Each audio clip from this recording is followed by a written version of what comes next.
Hello, class 11th. It's continue our 8th chapter. Today we are going to discuss two institutions which are set up by Government of India to assist small business. Okay, as they face many problems like shortage of funds and problem in purchasing machinery and equipments, and they are unable to arrange finance. Okay, so to solve all these problems, Government of India has established many institutions. So today we are discussing two institutions mainly. One is NSIC and second is DIC. Okay, so first let us discuss NSIC. Its full form is National Small Industries Corporation. It was set up in 1955 to promote, aid and foster the growth of small scale units in India. Okay, उनको promote करने के लिए, उनको add देने के लिए, यानी कि हेल्प करने के लिए, और उनकी ग्रोथ उनको बढ़ाने के लिए इंडिया में 1955 में NSIC एस्टेब्लिश किया गया था. Main constraints faced by entrepreneurs is shortage of funds to purchase machinery and equipments. Okay, then non-availability of finance, which deprives many new entrepreneurs from availing opportunities. और इसके कारण जो फाइनेंस की शॉर्टेज के कारण बहुत सारे एंटरप्रेन्योर्स जो है वो अपॉर्चुनिटीज़ को से बेनिफिट नहीं ले पाते. NSIC was established to cater to this need of entrepreneur. और NSIC ने एक न्यू स्कीम भी लॉन्च की थी स्मॉल बिजनेसेस के लिए, परफॉर्मेंस एंड क्रेडिट रेटिंग. ठीक है, कि जो स्मॉल स्केल इंडस्ट्रीज जैसा परफॉर्म करती हैं उनके बेसिस पे उनको रेटिंग प्रोवाइड की जाती है. ओके, तो ये रेटिंग जो है NSIC एक एजेंसी है. इसके अलावा इंडिया में और भी एजेंसीज हैं जो कि स्मॉल स्केल इंडस्ट्रीज को रेटिंग्स प्रोवाइड करती हैं. Okay, let us have a look. So these are some agencies in India which provide ratings, okay, to small industrial sector. CRISIL Limited, then India Rating and Research Private Limited, then ICRA Limited and CARE. All these agencies, not only these, many other agencies are also here in India which provide ratings to small scale sector. Now let us understand what is credit rating. A credit rating is a measurement of a person or business entity's ability to repay a financial obligation based on income and past repayment histories. एक हम यहाँ बात business entity की कर रहे हैं, तो उसकी जो एबिलिटी है कि वो फाइनेंस रीपे कर पाएगी या नहीं. अगर उसने कोई डेट लिया है, ठीक है, अगर उसने कोई लोन लिया है तो वो लोन वो रीपे अगर कर पाती है तो उसकी रेटिंग ठीक होगी. बट सपोज़ वो अगर लोन लिया है, डेट लिया है और वो उसको रीपे नहीं कर पाती है, तो यानी कि उसको कोई रेटिंग नहीं दी जाएगी. ठीक है, तो इसी बेसिस पे उसकी रेटिंग की जाती है. Usually expressed as a credit score. Banks and lenders use a credit rating as one of the factor to determine whether to lend money. ठीक है, और इसी स्कोर को देख के जो बैंक्स और जो लेंडर्स होते हैं, ओके, मनी लेंडर्स, तो वो डिटरमाइन करते हैं कि उनको उन बिजनेसेस को मनी लेंड की जानी चाहिए या नहीं. Individuals receive credit ratings from one of the 3 major credit reporting agency. ये यूएस की क्रेडिट रेटिंग है और इंडिया की हम देख चुके हैं एग्जाम्पल. ओके, और NSIC भी एक क्रेडिट रेटिंग एजेंसी है. So in India NSIC launched this scheme, performance and credit rating of small scale business through NSIC, and because of these two objectives. Okay, NSIC ने जब ये performance और credit rating जो scheme launch की थी, ये इन दो ऑब्जेक्टिव्स को ध्यान में रख के की थी. कौन से हैं? First is sensitising the small industrial sector about the need for credit rating, कि उनको नीड क्यों है क्रेडिट रेटिंग की, ताकि उनकी रेटिंग देखकर बैंक्स ये डिसाइड कर सकें कि उनको लोन देना है या नहीं. ओके, तो एक तरह से बहुत अच्छा है, उनको रेटिंग अवेल करनी है. Okay, and second objective was that encouraging the small business to maintain good financial record. Good financial record means कि जो बिजनेस फर्म है, बिजनेस एंटिटी है, वो अपना loan time to time repay करती है. तो उनका फाइनेंशियल रिकॉर्ड अच्छा होगा. अब बात करते हैं मेन फंक्शंस ऑफ NSIC.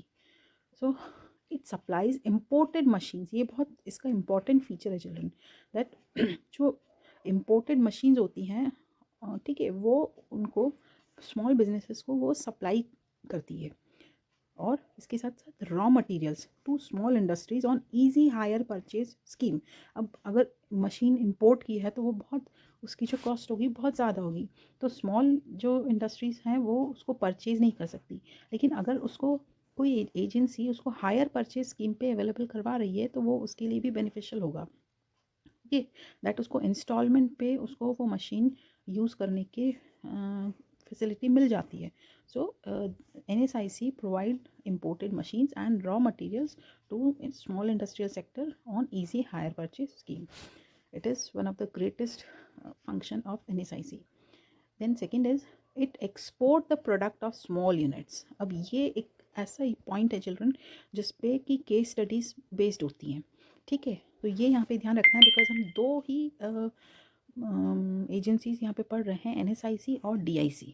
ठीक है, DIC अभी हम इसके बाद में डिस्कस करेंगे, पर NSIC जो यहाँ पे एजेंसी है वो यहाँ पे एक्सपोर्ट में हेल्प करती है।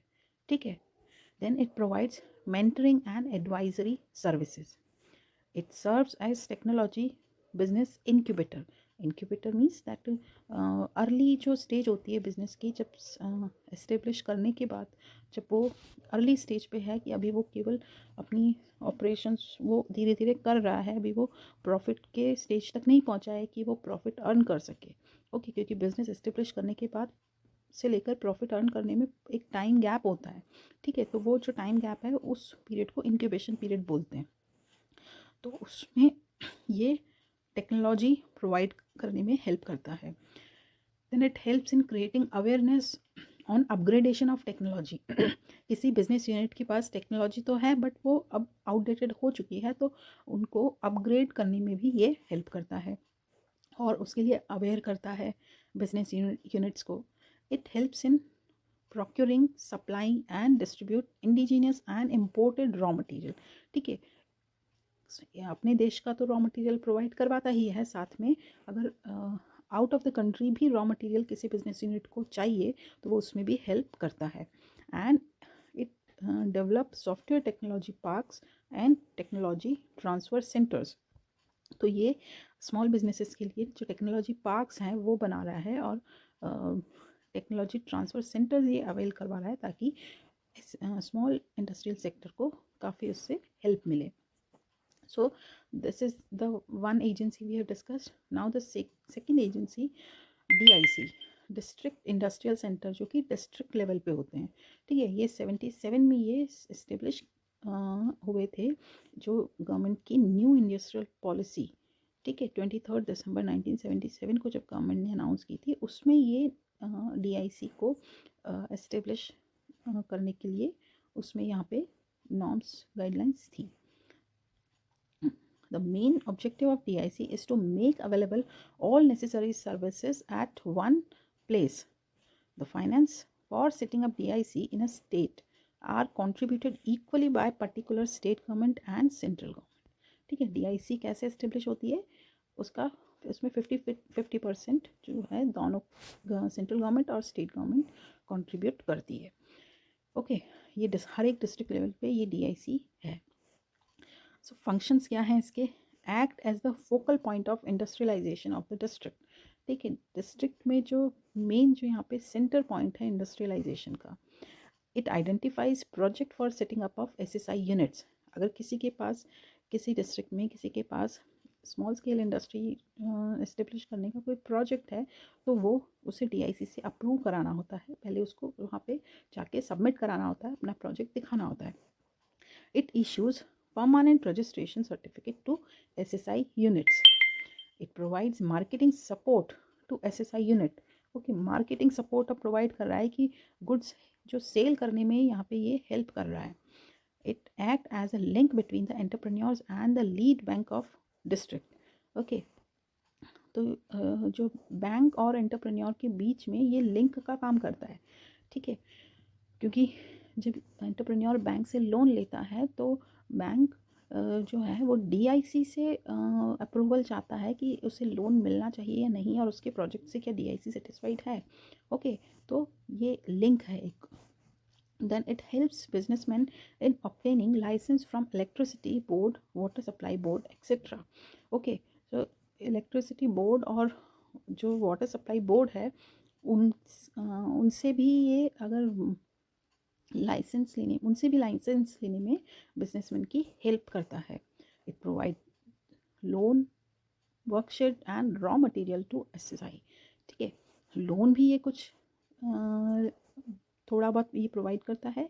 ठीक है, अगर वर्कशेड अगर चाहिए कि मतलब उनको जैसे ये बहुत सारी एग्जीबिशंस और मेले ये ऑर्गेनाइज करता है ताकि वहाँ पे ये स्मॉल स्केल इंडस्ट्रीज आके अपना शॉप लगा सकें और वो वहाँ पे वर्क कर सकें.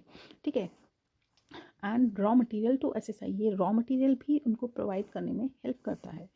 It implements government sponsored schemes for educated unemployed, and it provides assistance to entrepreneurs to procure machinery and raw material. Okay, machinery और raw material NSIC भी हेल्प करता है. ओके, और ये भी हेल्प करता है. ओके, NSIC में और DIC में एक मेन डिफरेंस यहाँ पे यही ध्यान में रखना है कि NSIC एक्सपोर्ट में हेल्प करता है, लेकिन जो DIC है वो लोकल लेवल पे, डिस्ट्रिक्ट लेवल पे जो भी हेल्प होती है बिजनेसमैन की वो करता है. तो ये इन दोनों का बेसिक डिफरेंस आपको यहाँ पे ध्यान में रखना है क्योंकि इसी से रिलेटेड केस स्टडी पूछी जाती है. Now let us discuss some few questions given here. First question is, what is the name of organization which ensures smooth credit flow to small business through syndication with banks? Syndication means grouping. तो कौन सा organisation है जो कि banks के साथ grouping करके और क्रेडिट जो फ्लो है उसको स्मूथ बनाता है? ठीक है, अब NSIC क्या करता है, उनको क्रेडिट रेटिंग प्रोवाइड करता है. तो रेटिंग से बैंक्स ये गेस कर लेते हैं कि किस बिजनेस एंटिटी को लोन दिया जाए. ओके, तो वहाँ पे स्मूथ क्रेडिट कब उनको मिल सकती है, जब उनकी रेटिंग हाई हो. तो ये काम कौन करता है? NSIC. Okay, so this is the organisation which ensure smooth credit flow to small businesses. तो ये है NSIC. और सेकेंड क्वेश्चन है, name the scheme launched by NSIC to spread awareness about credit rating. तो क्रेडिट रेटिंग की जो need है ये इसके बारे में सेंसिटाइज कौन करता है? NSIC. और उस स्कीम का नेम क्या है? Performance and credit rating. And now let us discuss the last topic of this chapter, that incentives provided by government in hilly, backward and rural areas. Okay, जो hilly areas में जो small industrial sector है या जो backward areas में जो SSIs हैं, ठीक है, या रूरल एरियाज़ में जो SSI हैं, उनको गवर्नमेंट ने कौन कौन सी इंसेंटिव्स प्रोवाइड की है. सो फर्स्ट इज़ पावर, कि उनको जो पावर सप्लाई है वो कंसेशनल रेट पे होती है कि 50% ही उनसे चार्जेस लिए जाएंगे. ओके, और जबकि कुछ स्टेट्स में तो एग्जिम्प्ट किया गया है इन यूनिट्स को, such units from payment in initial years. ठीक है, इनिशियल जैसे 5 इयर्स ले लो, 3 इयर्स ले लो, कि स्टार्ट होने के, एस्टेब्लिश होने के 3 साल तक या 5 साल तक उनको पावर सप्लाई का जो भी इलेक्ट्रिसिटी बिल है वो उससे एग्जिम्पशन उनको दे दिया जाता है. Then tax holidays, that exemption from payment of tax from 5 और 10 ईयर्स. ठीक है, अब बिजनेस यूनिट एस्टेब्लिश होने से लेकर 10 ईयर्स तक उनको कोई भी टैक्स नहीं देना है. ओके, तो ये एक बहुत बड़ा रिलीफ है स्मॉल इंडस्ट्रियल सेक्टर को. Okay, then next incentive which is provided by government is land and water. So availability of land at concessional rate and water is supplied on no profit or no loss basis. ठीक है, water supply full है, वहाँ पे कोई भी profit, जितनी cost है बस वही ली जाती है, इनसे प्रॉफिट नहीं वसूला जाता. तो ये भी एक बहुत अच्छी बात है. इससे इनको बहुत बड़ा रिलीफ मिलता है कि इनको अपनी जो इनकम है वो थोड़ा सा उससे उनके प्रॉफिट को एस्टेब्लिश होने में बहुत हेल्प मिलती है. Next point is octroi. So most of the states have abolished octroi. ठीक है, तो ऑक्ट्रॉय जो चुंगी होती है, तो एक डिस्ट्रिक्ट से दूसरे डिस्ट्रिक्ट में जाते हैं जब ऑक्ट्रॉय लगती है, तो इसको भी बहुत सारे स्टेट्स ने इनको ऑक्ट्रॉय को ख़त्म कर दिया है. Then protective measures, government reserved 800 items for exclusive production by small scale industries. ठीक है, जो 800 आइटम्स को केवल और केवल स्मॉल स्केल इंडस्ट्रीज़ पे ही, स्मॉल इंडस्ट्रीज़ ही उनको मैन्युफैक्चर करेंगी, ठीक है, उनका प्रोडक्शन करेगी। तो ये एक बहुत बड़ा रिलीफ है इनके लिए। And give priority in allocation of raw material and machines, ठीक है, और इसमें भी जो गवर्नमेंट है वो प्रायोरिटी देगी। तो ये भी एक बहुत बड़ा इंसेंटिव गवर्नमेंट की तरफ से अनाउंस किया गया है। Then next is marketing assistance, कि उनको जो मार्केटिंग प्रॉब्लम आ रही है, अपने प्रोडक्ट को सेल करने में उनको प्रॉब्लम आ रही है, तो उसमें गवर्नमेंट हेल्प करती है by improving information and in order to provide guarantee for sale of goods, ठीक है। तो गवर्नमेंट अपनी तरफ से गारंटी लेती है इन स्मॉल इंडस्ट्रीज़ के गुड्स को सेल करने में। देन नेक्स्ट इज़ फाइनेंस, तो उसमें गवर्नमेंट सब्सिडी दे रही है फॉर बिल्डिंग कैपिटल एसेट, ठीक है। तो उनमें अगर वो परचेज़ करते हैं तो उसमें 10 to 15% उनको सब्सिडी मिल जाती है, छूट मिल जाती है।